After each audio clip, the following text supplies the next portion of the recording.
My dad and his new wife, Eleanor, tried to take over my inherited home after their wedding, so I changed the locks and took back control. When my 70-year-old mother died of an unexpected stroke last year, I inherited the house I grew up in. Although losing Mom was painful, her meticulous planning helped me stay stable during this trying period. I have spent almost 20 years developing my business in financial consulting. When I was 7, my parents were divorced. Even though they shared custody, my mother and I were always closer. I never felt like a priority to my 73-year-old father, who was either preoccupied with business or dating. Since Mom had sacrificed her promising real estate career to raise me and support Dad's professional development in corporate finance, she acquired ownership of the property in lieu of alimony after the divorce. It has always been more than just a place to live.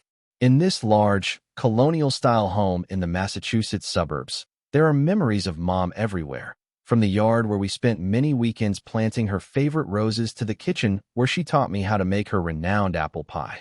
Since my parents purchased it in the late 1970s, the house itself, a clean 4-bedroom building with a wraparound porch, has served as our family's residence. As a child, I saw my mother make this house a cozy and inviting place. She maintained an amazing home for me while re-entering the real estate market, even after the divorce. As Dad's corporate career took off, his visits became more and more infrequent. Although Dad would attend important occasions like birthdays and graduations, our bond never grew to the degree I observed in my classmates' bonds with their fathers. The terms of the divorce settlement had been simple. Dad no longer had to pay alimony, and Mom received the house. She had taken care of everything at home as he ascended the corporate ladder, supporting him during his early career. Instead of looking for continued support after their divorce, she insisted on keeping the house. She would often declare, "A home is more valuable than monthly checks," and her choice turned out to be sensible. She made sure I had a secure home life while she reconstructed her real estate career. My father invited his 61-year-old lover, Eleanor, to our Christmas celebration 2 years ago. She arrived with her 2 kids from a prior relationship with her high school lover, Sophia, 41, and Rebecca, 39. Similar to how their mother initially came across, the daughters were quiet and reticent. Eleanor complimented Mom's decorating style and asked insightful questions about our family's customs, demonstrating her sincere enthusiasm in getting to know us. Over the next few months, we gradually but favorably grew closer to Eleanor and her daughters. Eleanor was considerate of our preferences, calling ahead to ask if she might bring something unique to our sporadic family gatherings. Despite their lack of warmth, her daughters were always courteous and appeared to value being a part of our family get-togethers. Despite Eleanor's presence in our life, Mom remained incredibly kind. She would reply, "Everyone deserves a chance at happiness," but occasionally I could see a glimmer of grief in her eyes as Dad and Eleanor would depart together. In retrospect, I saw how strong she must have been to greet them with such warmth. The loss was abrupt and terrible when Mom died last spring. She suffered a stroke while sleeping. The doctors claimed it was a peaceful but far too early death. She was planning to renovate the garden that weekend, and we had just talked about it over dinner the previous evening. Although I was devastated by the suddenness of her death, she had planned for everything because she was a realistic person. We learned that Mom had revised her estate plans about the time I turned 18. During the will reading, I was left the house and most of her possessions. A note detailing her choices, specifically regarding the house, was also left behind. "This home has been your anchor through every storm. Keep it as your safe harbor, but never let it keep you from sailing towards your dreams." When the funeral arrangements were being made, Dad and Eleanor provided the proper support. Mom's large photo albums for the memorial exhibit were organized by Eleanor's children, and Eleanor helped arrange the wake's refreshments. But after the will reading, I saw a change in Dad's attitude. He made multiple remarks about how he and Mom had selected the property together and how he had managed all the significant renovations over the years. His congratulations on my inheritance felt forced. The weeks that followed the funeral were filled with paperwork and last-minute changes. Mom had set aside things especially for Dad, including his wedding jewelry and the presents he had given her throughout the years. I assumed he would find meaning in this gesture, but he appeared more preoccupied with the house. Because of his early foresight in selecting this site, he casually commented on how the area had improved and the property worth had gone up. I stayed in the house and took solace in following Mom's rituals. Even though I was never as good with roses as she was, her garden became my weekend project. In an attempt to create a new normal for myself, I turned one of the spare bedrooms into a home office because my job as a financial advisor permitted me to work from home to some extent. Dad called to tell me he and Eleanor were engaged about 6 months ago. In order to save money on hotel expenses, he proposed that they spend the weeks before the wedding at my place. The house was spacious, and Eleanor's daughters were working from home. He made it look like a win-win situation by offering to divide the household expenditures and utilities. A month ago, the arrangement began, and at first, it seemed like a good thing. Conversations over coffee in the morning and family dinners in the evening filled the house. Eleanor demonstrated her culinary prowess by frequently cooking for everyone. Even though they were still reticent, her girls appeared to be coming around to the notion of our blended family. The house started to feel less empty than it had after Mom's death. Then, 3 days prior to the wedding, Dad requested a private meeting in Mom's favorite place, her garden. He disclosed that he wanted them to live in the house permanently and that their stay was not just for the wedding. By claiming that he was concerned about my living alone in such a big house, he pretended to be concerned for my welfare. He stated, "Your mother would have wanted you to have a family around you." But I began to question whether Mom would have concurred. The request evoked complex emotions. There was a part of me that missed the family dynamic I had been living with for the last month. The presence of people made the place feel cozier, and Eleanor had been incredibly gracious. However, there was something strange about Dad's strategy. I kept thinking about his past responses to the inheritance and his trite remarks regarding the property's worth. I told him I wanted time to consider my options and would make a decision after the wedding, rather than responding right away. It was telling how he responded to this simple request. Before he could conceal it with comprehension, a glimmer of irritation appeared on his face. It brought back memories of my early years when his intentions and my needs had clashed. Now that the wedding is only a few days away, I'm at a turning point. Following the ceremony, they are expected to remain here for a few more days before returning to Houston. I'm starting to think that I should grant their request to make this arrangement permanent. We have demonstrated over the past month that we can live in harmony with one another, and having other people around makes the house feel less empty. But I can't get rid of the persistent sense that something is off.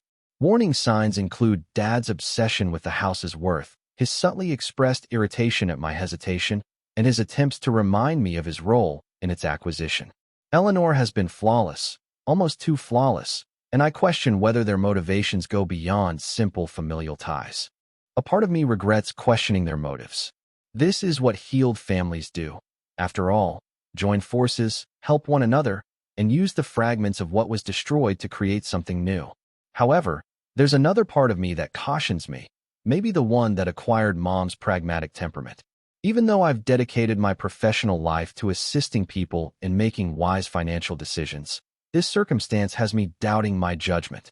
My normally clear thinking seems to be obscured by the emotional complexities of family relationships. I would definitely benefit from an independent opinion on whether my suspicions are justified, or if my gut is attempting to keep me from making a grave error. Does sharing your inherited house with family cause you to feel this conflicted? Should I believe my intuition that something is off, or am I allowing disappointments from the past to cloud my assessment of the current circumstance? First update. After my last post, things swiftly got out of hand. The wedding took place at the Grand Hotel downtown this past weekend. Despite my misgivings, I assisted with the preparations and even made a courteous toast. Everything appeared to be picture perfect, and Eleanor's daughters were bridesmaids. Around 8 a.m. on the morning following the wedding, I woke up to a strangely silent home after the festivities. I initially believed that everyone was sleeping in. However, I discovered a hurriedly written letter on the kitchen counter when I went downstairs to make coffee. Gone for our honeymoon. Return in a week. They had not informed me of their departure. Nothing had been discussed regarding their leaving time or their plans during the wedding preparations. They were gone, yet their personal effects were still strewn throughout the guest rooms. Both Eleanor's and my father's phone calls ended up in voicemail. Eleanor finally picked up her phone around midday. Her customary charming manner was entirely absent from her tone. "Did we forget to let you know? I apologize for that," she added, clearly not being sincere. She yelled, "You're not a child anymore. when I voiced my worries about not being told. We needed some privacy because your father now has a new family. From there, the discussion just grew more heated. They were going to remodel their rooms when they returned, and she had the gall to tell me to get over myself and tidy up the house before they did. At that moment, something inside of me exploded. For the following few hours, I took pictures and films of everything, including their possessions, the condition of the house, and the message they left. I then had all the locks changed after contacting a locksmith. After recording everything, I packed up their possessions and put them in waterproof containers on the covered porch. I sent a message to Eleanor and my father. Your belongings are packed and on the porch. You have until Sunday to collect them. Anything left after that will be donated to charity. Do not attempt to enter the house. The locks have been changed, and I will contact the police if necessary. The reactions were explosive and happened instantly. Messages from both of them began flooding my phone, alternating between guilt-tripping and asking, "How could you do this to your family?" Eleanor's kids also joined in, writing letters blaming me for destroying the family and threatening, "Will make you regret your choice." My father's voicemail, which said, "Your mother would be ashamed of your behavior," was what really got to me. He conveniently forgot that he had been coveting the house since Mom's death. "We were trying to help you, and this is how you repay our kindness?" I have blocked their numbers for the time being, but I have saved all of their voicemails and texts. I also told my neighbors about the incident and put in security cameras. Some of them offered to watch the house while I'm at work since they remembered how Dad handled Mom during the divorce. They still haven't gathered their possessions after 3 days. Everything is going well on the porch because of the nice weather, but I'm growing more and more annoyed with their games. I spoke with a lawyer who affirmed that I had the right to have their possessions taken away because I had given them adequate notice. Their social media participation has been the most illuminating aspect of this experience. Ignoring my comments about gathering their belongings, they have been sharing many honeymoon pictures with remarks about new beginnings and family unity. Eleanor even had the audacity to post about toxic people who can't handle others' happiness. Their perfect family act was simply that, a show. I see now their actual nature is demonstrated by the way they went from being kind and considerate to being conceited and combative when things didn't go their way. I'm glad I followed my gut and refused to accept their long-term living arrangement before getting to know them further. Even though I now realize it wasn't real, I still miss the sense of family we had when they were here. True colors shone not in good times, but in how people handle disappointment. Mom used to say. The way they responded when I said no told me all I needed to know about them. Has anyone handled comparable family circumstances? How did you respond to the fallout?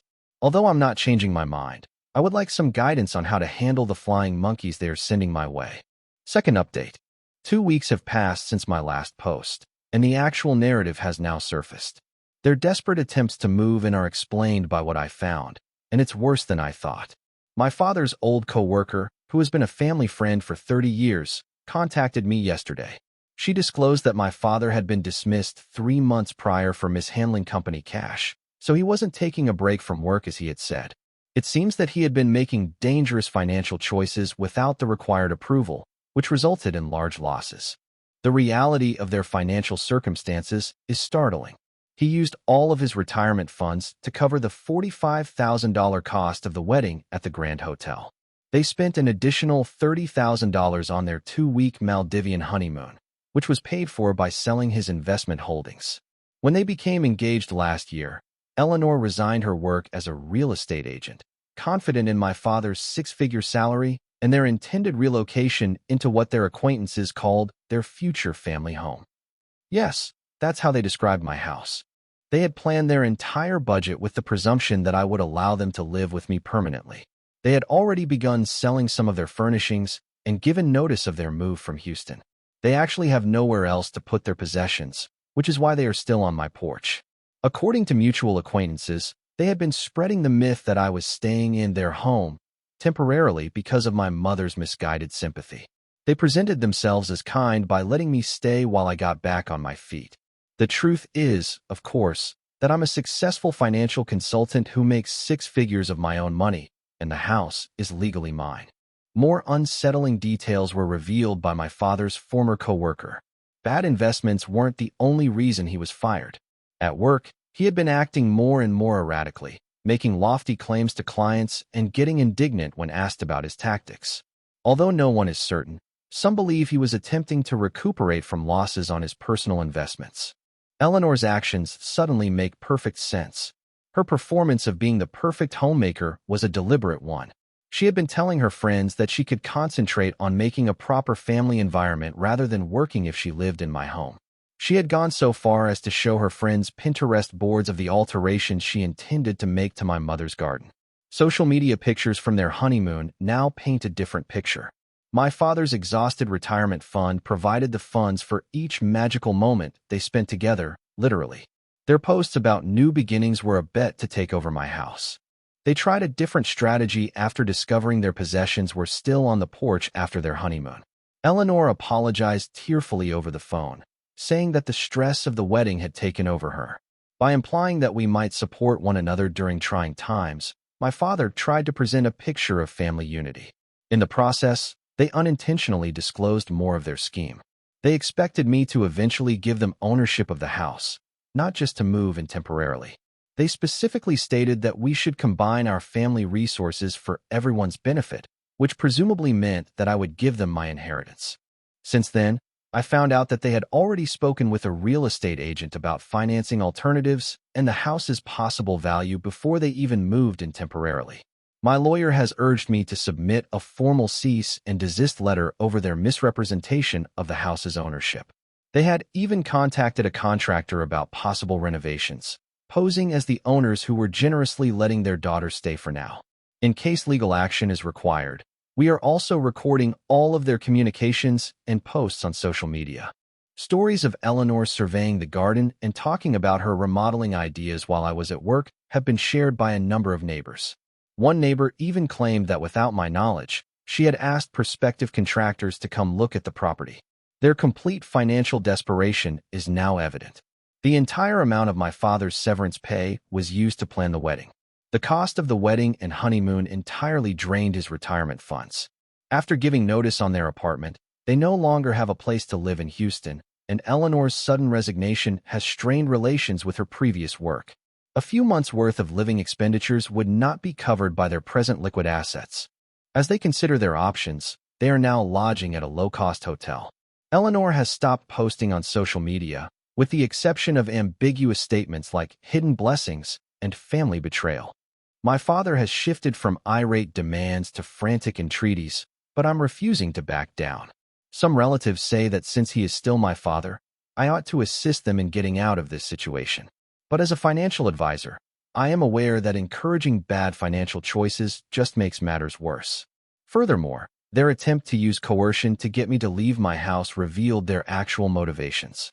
Although I hope that legal action won't be required, I'm working closely with my lawyer to document everything.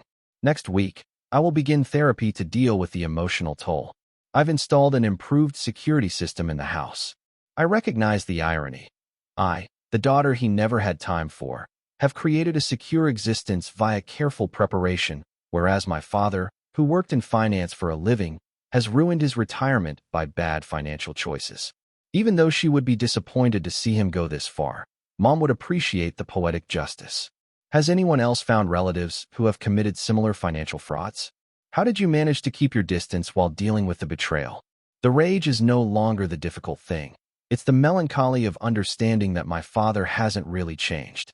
He has lured others into his plans, but he is still the same man who always prioritizes his own demands. I appreciate all of the help that this community has given me. I was able to stand by my judgments and follow my gut thanks to your advice. I'm concentrating on safeguarding my house and myself while I try to come to terms with this treachery. I'll provide another report when there are noteworthy developments. Third update. This scenario has finally come to an end after weeks of drama, and it's almost poetic. My father and Eleanor left town today, but not because they wanted to, but because Eleanor's ex-boyfriend, Matthew, unexpectedly stepped in. They were sleeping at a cheap hotel when we last left off, running out of money and options. I kept recording their actions, including their attempts to disseminate false information about me throughout the neighborhood. I was unaware that Eleanor's girls had contacted their father to inform him of the terrible predicament their mother had found herself in. Matthew, their father, is reportedly a prosperous Houston businessman. Over the years, he remained friendly with Eleanor, focusing mostly on their daughter's welfare. He made the decision to step in after learning of Eleanor's current predicament, that she was unemployed, effectively homeless, and complicit in a plot to seize my home. This developed in a pretty amazing way. Matthew sent me an unexpected email last Tuesday. He said he was sorry to speak with me directly, but he needed to double-check certain information. What their daughters had told him was very different from what Eleanor had told him. He was horrified by his ex's actions after our talk. Later on, I found out that Matthew had been becoming increasingly alarmed as he saw Eleanor's increasingly frantic social media messages. The last straw for him was learning that she had been applying for short-term loans in his children's names, which would have affected their credit scores. What followed was a masterclass in problem-solving techniques. Under certain restrictions, Matthew volunteered to pay for their return to Houston. He made sure Eleanor could resume her profession by setting her up for interviews with a number of real estate companies with which he had relationships. But in order to take advantage of these chances, she had to stop attempting to seize my belongings. The best part was seeing their meticulously crafted facade fall apart. Their social circle was informed by Matthew that the story about them owning my house was a pure fabrication. In response to Eleanor's social media posts about their family home, he even went so far as to write a kind but stern correction. After being humiliated by the revelation of his financial mishandling, my father eventually abandoned the facade. He acknowledged that their joint goal to buy my house had been a driving force behind the entire marriage in a rare moment of candor during a phone call that I recorded with his consent. Eleanor had convinced him that they could work together to coerce me into selling it to them or sharing ownership. Eleanor's daughters, who felt bad about playing a passive part in the plot, exposed the depth of their preparation. They posted screenshots of group chats in which my father and Eleanor talked about different ways to control me. Among these were Eleanor's conscious attempt to be the ideal stepmother and their well-thought-out choice to make their marriage announcement right when they knew I was most lonely. Matthew's involvement included accountability in addition to financial support. He offered to pay for their first month's rent and moving costs in Houston, but only after they agreed to stop communicating with me unless I asked them to and signed legal papers admitting they had no claim to my property. Their departure was telling. Rather than offering an apology, they utterly ignored their botched attempt to seize my house by sending out a mass email to friends and relatives saying they were going back to Houston for exciting new opportunities, as if this wasn't a retreat in shame. Eleanor even had the gall to share pictures of them departing with statements about closing chapters and new beginnings in the captions, along with hashtags for luxury living.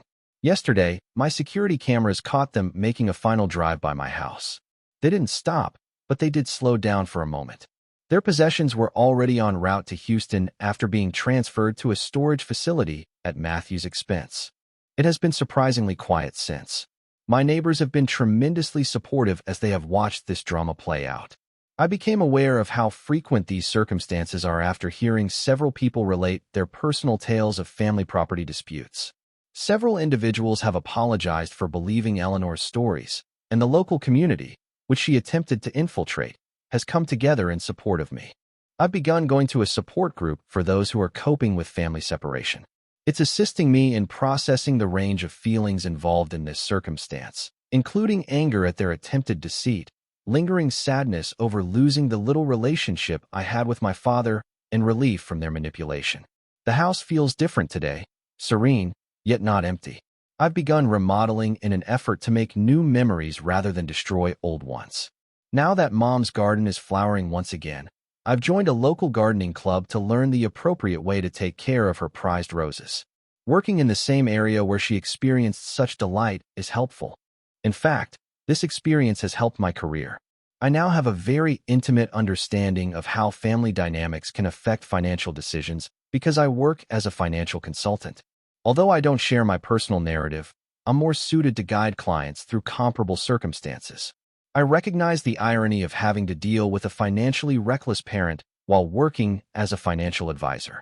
Mom was correct when she declared that the best investment was education. I was able to identify the warning signs in their behavior early on, thanks to my professional experience. Regarding the future, I'm concentrating on establishing wholesome connections. My friends that supported me during this time have grown to be like family. Even the person I'm seeing is surprisingly more interested in my business than my belongings. I've learned from this experience that family is about respect, integrity, and sincere concern for one another's welfare rather than about having the same DNA or legal titles. My mother was aware of this, which is why she took such care to safeguard my fortune. I want to thank everyone who read my tale and gave me advice. Your encouragement kept me going when I started to doubt myself. To people in comparable circumstances, follow your gut, keep a journal, and resist the need to compromise your limits out of embarrassment. Unless something important occurs, I don't anticipate posting any further updates. Now living in Houston, my father and Eleanor are beginning a new life without access to my house or money. Every now and then, Matthew updates me, mostly to make sure they're honoring their commitment to keep away. Mom would be happy with the way I handled this, not because I was tough, but because I upheld my morals and preserved the heritage she had worked so hard to leave me. That's what counts most in the end. Thank you for watching. If you haven't subscribed yet, please do so and hit the notification bell to stay updated with more shocking real-life stories happening around you.